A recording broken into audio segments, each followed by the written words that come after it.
Good afternoon. My name is Louise McCarthy. I'm Thom McCarthy's wife. When the McCarthys first came to Breezy Point, and the year was 1956, and Mr. and Mrs. McCarthy, Jack and Ronnie, bought a house on Gotham, on number 7 Gotham Walk.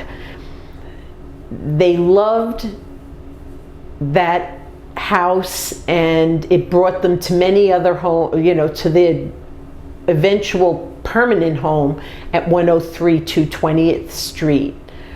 And then Thom eventually, in the late 70s, bought his own home at 52 Beach 217th Street. And he was always proud to be a real estate person to help other people achieve the Breezy dream. And he did that for many years.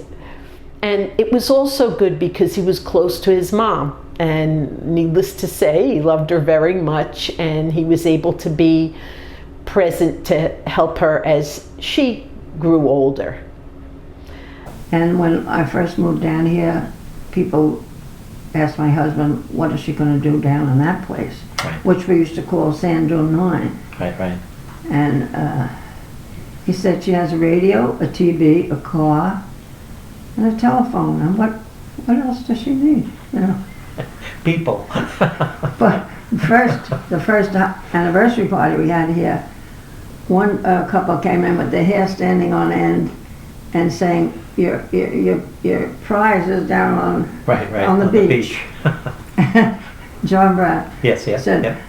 Now I know how Lawrence of Arabia felt.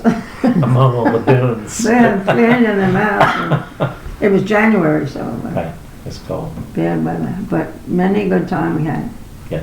And Gotham Walk was the best. Mm-hmm. Okay, thank you very much. The McCarthys were a family of 10. Mr. and Mrs. Jack and Ronnie are the parents. Jack was the oldest sibling, 2 years older than Bob, who was Thom's Irish twin. Thom was 10 months younger than Bob. And then Alice, a couple of years younger than Thom. And then Rita, a few years after Alice. And Agnes, a few years after Rita. And finally, Terrence and Edward. Okay. Good morning. I'm Eddie McCarthy. I'm the youngest of the McCarthy clan. I'm number 8, or as my mom would say, the living end. Personal notes on Thom. He was my big brother / dad. He was 13 years older than me. Always took good care of me. So his loyalty as a friend was unbelievable.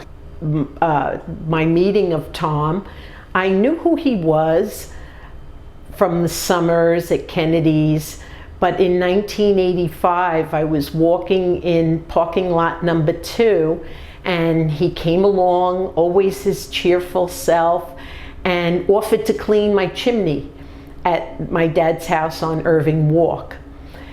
And after he cleaned the chimney, that following Saturday, we had our first date at Kennedy's. We went out to dinner, and the rest is history.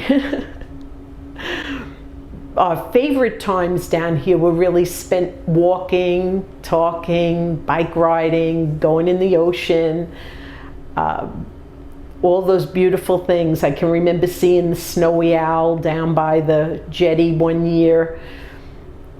All of those are treasured memories. We married on June 20th, 1992, and our reception was at the Silver Gull because we wanted to make it as local as possible at where everyone could come, and to be near the ocean, because that was really the place that we loved the best. Thom started his professional career in advertising in 1969 at Doyle Dane Bernbach, and he was very proud of working there. It was really a cutting-edge firm. And while there, he was involved in quite a few Polaroid, American Airlines, but he also did some work for American Diabetes Association while he was there. And the work that he did on some of these accounts earned he and his team some awards, the Clios, which are the Creative Awards, and the Effies, which are the Effectiveness of Advertising Awards. And he earned several of those.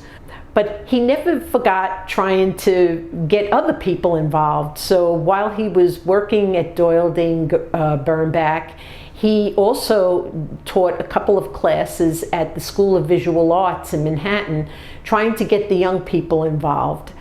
After Doyle Dane Bernbach, he worked for Gray for a short period of time, but at that point he really realized how much he loved reaching out to the students as well. So he then went with St. John's University, and that was where he finished that part of his professional career. He taught business, advertising, and management courses at St. John's in the St. Vincent's College division. Thom loved Breezy Point, and he really wanted to bring in the involvement of everyone to appreciate it as much as he did. And he belonged to so many community organizations. You know that we're all here today because we're dedicating a bench in memory of a very fine gentleman. And if you notice on this bench, there's an inscription. It says, Thom McCarthy, a life well lived. And Thom certainly did live life well. He had a life that was filled with love, devotion, compassion, and many acts of kindness. He was a member of God knows how many committees here in Breezy Point. He was an officer in the Point Breeze Association, and he was one of the founders of the Sons and Daughters. He organized collectathons that moved tractor trailers of supplies and equipment to the troops in Kuwait, Iraq, and Afghanistan.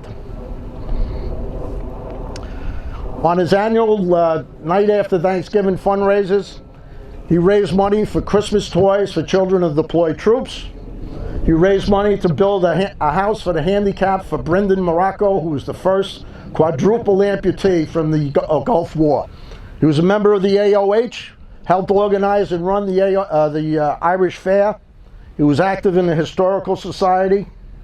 And when you stop and you look around at 220th Street right down there, he was very instrumental in the renaming of that street in honor of Sergeant Gerard Dunn, who was killed in action in Vietnam on August 26, 1968. If you look over here to your right, you'll see the light tower. And on there you'll see the lighthouse, I should say. And on there you'll see a plaque that's dedicated to the Vietnam veterans. Thom was very instrumental in that. Thom was also always at the Wounded Warrior weekend, and he was always helping in many ways that people didn't know. When you look over here to my left, you have the 9/11 Memorial. That's another committee that Thom was on, and he helped with the fundraising, the design, the construction, and the maintenance. And along with the Sons and Daughters, he was responsible for having World Trade Center steel put into a 9/11 memorial, and those memorials are on the USS Nimitz, the USS McFall, the Way City. He was an active graybeard, and he organized many things, including the St. Vincent's Clothes Drive. I remember one day when he was there, we were up by the stores, he was selling shirts for the Wounded Warriors. After about an hour or so, we said he gotta go. He left 20 feet to go down and help the Hibernians sell what they had. And then about 2 hours after that, he told them he had to go, because then he went over to the church where they were organizing the St. Paul clothing drive. He was a man of many words, but none he spoke about himself. He always avoided the spotlight and never took any credit. I remember one day when I had commented to him about how much the Sons and Daughters did for all the Wounded Warriors and the military and the thing. He said, you know, the daughters never get enough credit. He never said anything about them. One very early memory, a dear friend of Thom's and all the family, actually, all my brothers and sisters. Gerard Dunn was killed in Vietnam at a very early age. I believe he was 19 years old. Affected our family and Thom very deeply. Thom went to his grave site every Christmas or Christmas Eve for forever, every year. Kept in close contact with the family. The families are still friends, still in contact to this day. So that was an important part of growing up down here. And Thom was also very helpful in getting the main road renamed to Gerard Dunn Boulevard. So he was an important part of that. His loyalty as a friend and brother were tremendous, as anybody that really knew him would testify to. He was one of the Gotham boys. My sister Alice writes, we were blessed to have him in our lives. He loved his family, his friends, and the song that comes to mind when remembering Thom is, to know him is to love him. Like I said, it says a life well lived. But when I walk by this bench, I think that the word should be added, at least in your mind, a life well lived for others.